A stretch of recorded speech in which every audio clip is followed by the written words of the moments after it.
In this video, I'll show you how to resize a design in Canva using the latest 2026 method. If you're using a PC or laptop, just follow along and I'll walk you through everything step by step. Let's get started. First, open your web browser and go to canva.com.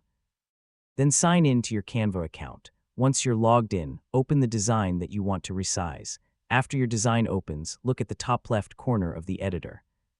If you're a Canva Pro user, you'll see the *resize** button. Click on Resize ***. A panel will appear with a list of popular design sizes, such as Instagram post, Facebook post, YouTube thumbnail, presentation, and many more. You can either select one of the suggested sizes or use the search bar to find the format you need. If you want a custom size, click *custom size and enter your preferred width and height. You can choose the measurement unit, including pixels, inches, millimeters, or centimeters. After selecting the new size, you'll usually see two options. The first option is *copy and resize***. This creates a new copy of your design in the new dimensions, while keeping the original design unchanged.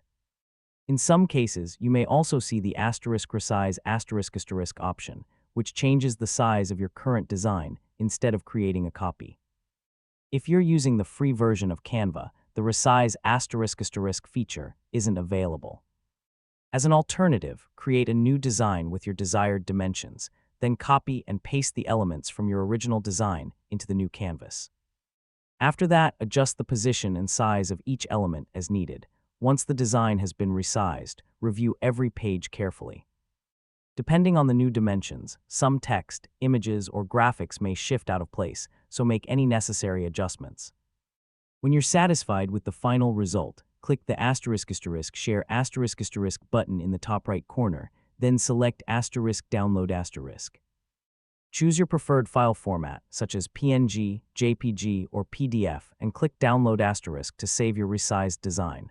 And that's it. That's how you can resize a design in Canva using a PC or laptop in 2026. If you found this video helpful, don't forget to like, subscribe, and turn on notifications for more easy Canva tutorials. Thanks for watching, and I'll see you in the next video.